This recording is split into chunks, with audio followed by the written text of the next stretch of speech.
Welcome back to today's instalment of Whatever. Today's Whatever is going to be a quick tutorial on how to create a class in C++. Well, actually, this is actually not C++. This is actually Arduino that I'm writing this in. Arduino doesn't actually use C++, I don't think, but it's a closely related language and many of the things are the same, but not all things are the same. Like standard cout, standard input-output stream, things like that C++ uses. Arduino IDE, integrated development environment, that is, it does not use. But we can create a class, and to create a class is good because it gives us power to be able to do certain things, many of the possibilities I have yet to explore or discover myself. But first here we declare a variable a. Now notice it's got an asterisk next to it. That means that I've declared it as a pointer. Now this asterisk points to where the data is going to be stored. And down here we've got a void set a int a and a. And a is the reference operator which tells us where in memory the address is stored where the data is. That's kind of confusing, but it does take a bit sometimes to get your head around. So it says that A is 30, but all you got to remember is that A asterisk is where the data is and is where the address where that data is. Now I've said that the data is stored at the pointer A30 and there, and I said that B is set at B equals 10, and then void C int C equals nothing. So, and then I've got a character up there, character pointer, which is warning, and the character is further down on the list down here, and it's going to be A.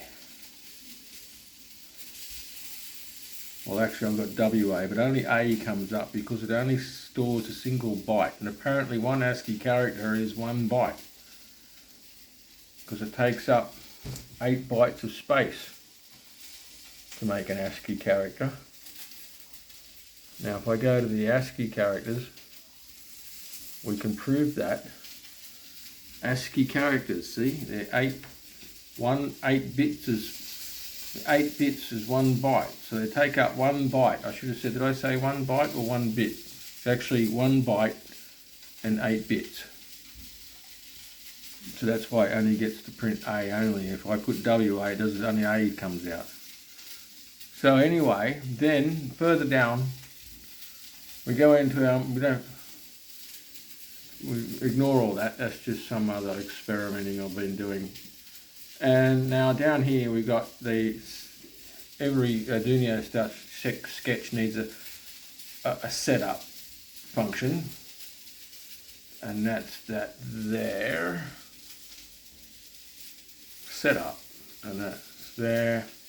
And you'll notice that when I define a class, I said the class is thermal, and it sits inside these brackets, ends down here where this bracket is.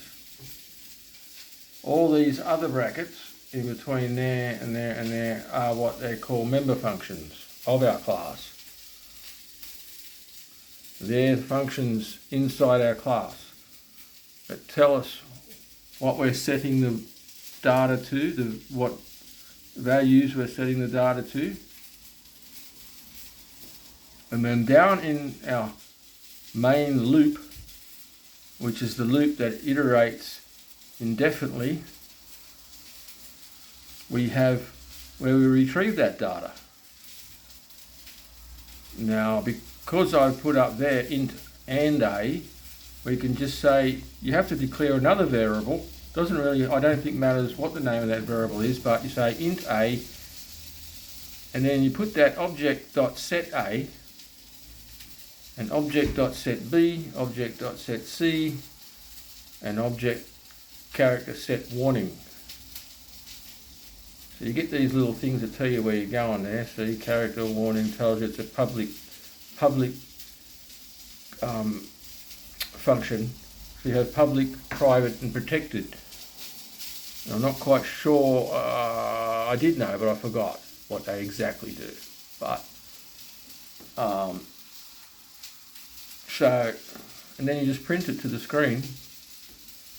Serial print, I've got there serial print warning, so you'll get A will be printed to the screen. Serial print your name, that's just a string.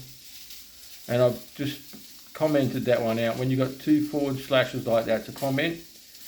And we've commented that out. Serial print C. So C is actually the product of A times B. So C equals A times B. So you'll get whatever that is up there. Was it 10 times 30? 300. So 300 gets printed to the screen. And if you look at that code, you can sort of see what's going on. And that's today's little tutorial on how to create a class and retrieve the data and print it to the screen inside your main function, in your main void loop.